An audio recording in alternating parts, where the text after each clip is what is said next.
All right, 2 videos in one day. This is something new, but it just dawned on me that I figured, well, while I'm here anyway, filming the update for the shed renovation, I might as well do a video of the rest of my cars that I've got. I already did the Duster project intro thing, so I got the rest of my cars stored over here at Dad's, so I'll show y'all what else I got here. First off is a 1972 Valiant 4-door. It was actually in really pretty good condition when I bought the thing, but I did buy it as a parts car. And I fought myself because I could have got it running, got it on the road. I mean, it was complete. I didn't have a title, but I didn't have a title with my Duster either. In fact, the only vehicle that, there's 6 vehicles in here and I only have titles to 2 of them. So titles aren't a huge deal. You can get those. But I decided, finally, I just told myself, no, you're not gonna, it sounds bad, but you're not gonna save this one. You need a bunch of parts off of it. You can sell parts off of it to fund other projects. So I parted it out. Those are Sebring seats like the ones I have in my Duster, except those are cloth. I picked those up for cheap and was gonna put those in my Duster and didn't get to it. And then I found the leather ones for cheap, so I put the leather ones in. Next is the 67 Valiant 4-door. This one's doesn't have a motor or transmission. It was a slant 6 car, 904 automatic. It's got the 7 1/4 rear end, but other than that, it's pretty complete.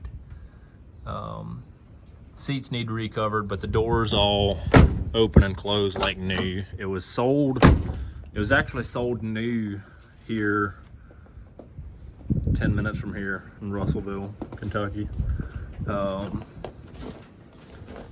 So that's pretty cool. It's been a local car its whole life. It's very, very, very little rust. Quarter panels are great. Right there, rocker panel's got a little rust. My plan for this car, I wasn't gonna announce anything about this, but I might as well spill the beans. I'm a long ways. This one here's a ways off yet. But what I want to do with this car is put a ALH 1.9 Volkswagen TDI motor in it. Little 4-cylinder diesel, just for a fun, fuel efficient family cruiser. Just get in it, drive, get 40 miles a gallon. I also thought about doing an SRT4 swap in this one, but I'll do that with something else, maybe. This is a 72 Duster. My brother Will and I went to Texas, picked this one up. Plan was, I bought the car with a bunch of parts, fully built 383, big block. Plan was to sell off whatever parts neither of us want, then I was gonna sell him this car for a good deal. I still don't know if he hasn't 100% made up his mind yet if he's gonna buy it or not.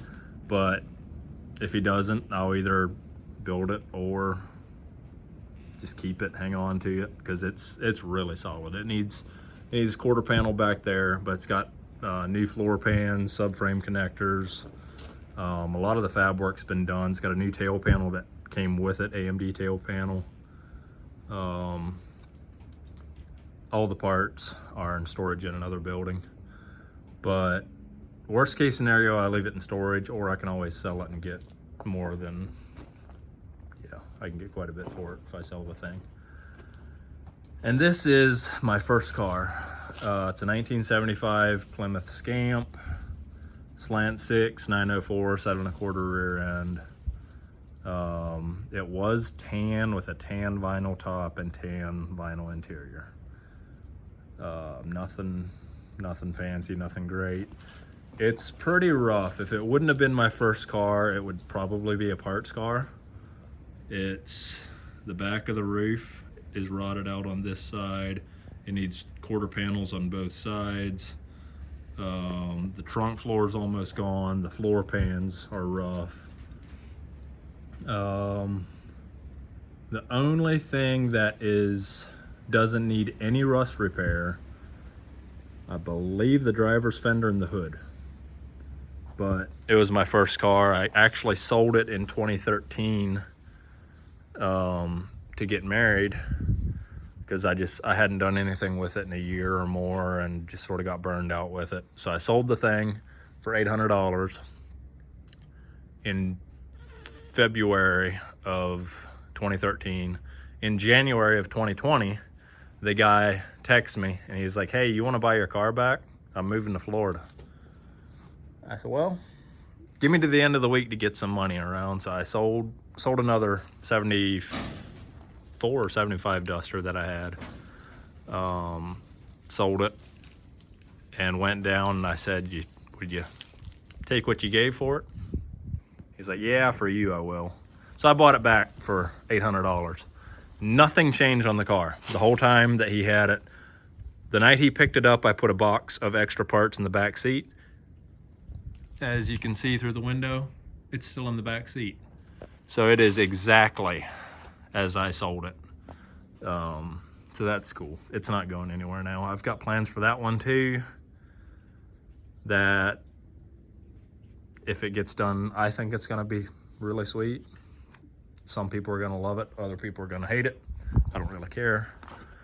Next is a 79 Dodge D100 step side I picked up for $500. The bed is immaculate. It was wrecked, and it doesn't have a title. But I figured the bed alone is worth $500. So I don't know what I'm gonna do with this one yet. The plan was to fix it up, but it's rusted out up there above the windshield, and it needs a fender, core support, passenger door. The interior is pretty rough.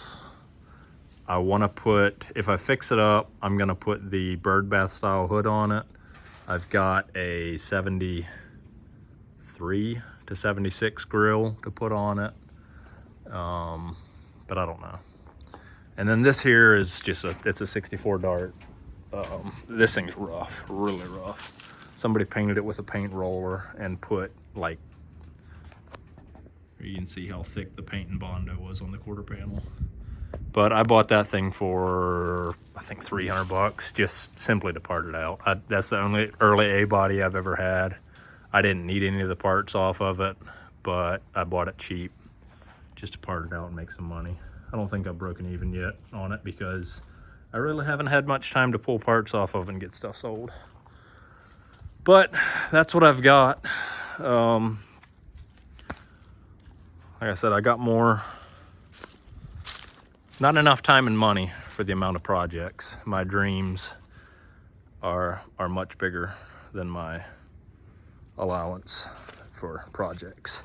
So, but yeah, like I said, once I get my shop up, I'm wanting to get at least one of these. Probably the Scamp will probably be next, because it does have a running slant 6 in it.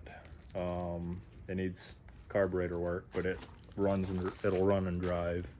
I had completely rebuilt the front suspension before I sold it. And the guy, he got it running pretty good when he bought it, and he drove it down the road a mile or two to the grocery store every so often, every couple weeks, and before he parked it for several years. But that'll probably be the next one, just because what I plan on doing with it body wise I can do with the slant 6, but my long-term plan will involve much more power and a hole in the hood. That's all I'll say. And the stance will be a little different than what it is too. About the same, just different height. So, but that'll probably be the next project that I work on, just because I can get it, like I said, I can get that one running and driving mostly as is. Whereas with the Valiant, I have to buy a motor. I've got to buy an adapter plate to go from the TDI motor to whatever rear wheel drive transmission I end up running, and those are like $900. Plus then you got your standalone harness, computer, everything. That one's going to be a little more just to get it running, unless I pull the Slant 6 and automatic out of that and drop it into this, because everything would bolt right in.